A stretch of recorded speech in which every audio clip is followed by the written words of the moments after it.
This is a team that doesn't go outside very often. They went outside. They brought in Bob Hartley. Jay Feaster had the connection there. Obviously, they went. I mean, Brent Sutter was from the outside. They have done it. And I don't know, has either one been more successful? They brought in Gulletson. He was kind of an outside guy. And then they brought up from within. It's just amazing because I looked at it in the last 10 years. This will now be their 6th head coach. And maybe I'm too close to it. What is that they say about standing too close to the elephant? That sounds like math that would be of a completely a franchise that just has no idea what it's doing. And we've used the word over and over again, dysfunctional. Maybe it is.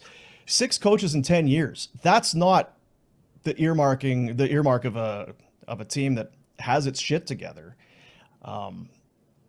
It doesn't seem to matter if they go outside, inside, or what. How do you get out of this cycle? Is this just how it happens sometimes? Don Maloney talked about it every 2-3 years. You have a shelf life for a coach, and you have to bring somebody else in, or is that too simplistic? Because not every team out there is bringing in a guy every 2 years.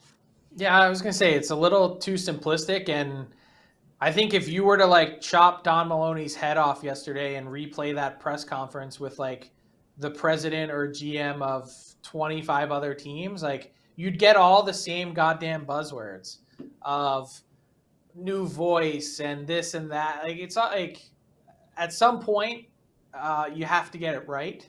And I think that's been one of the true, if you were to ding Brad Treliving on his tenure, that's one thing that really stands out to me is they really struggled to find the right person and coach. And then when it seemed like it was Darryl and they have, some of their best regular season success, the wheels fell off, quickly thereafter. When I think about this Flames opening, something that Connor McDavid said caught my attention the other night after they won Game 6. And he said, Jay Woodcroft, he believes, is one of the top 3 or 5 coaches in the NHL. And I was like, huh. On one hand, you have the best player in the world giving props to his coach who, of course you would. But to do it in that way, I was like, well, now let's go back and let's look through the Oilers and their history. And I was thinking some of the retreads that they had brought through their organization, with all due respect to those former head coaches prior to Jay Woodcroft, that maybe, to get the next John Cooper, to get the next whoever it may be, don't go for the experienced Bruce Boudreau, Peter Laviolette, whoever it is that you want to talk about next.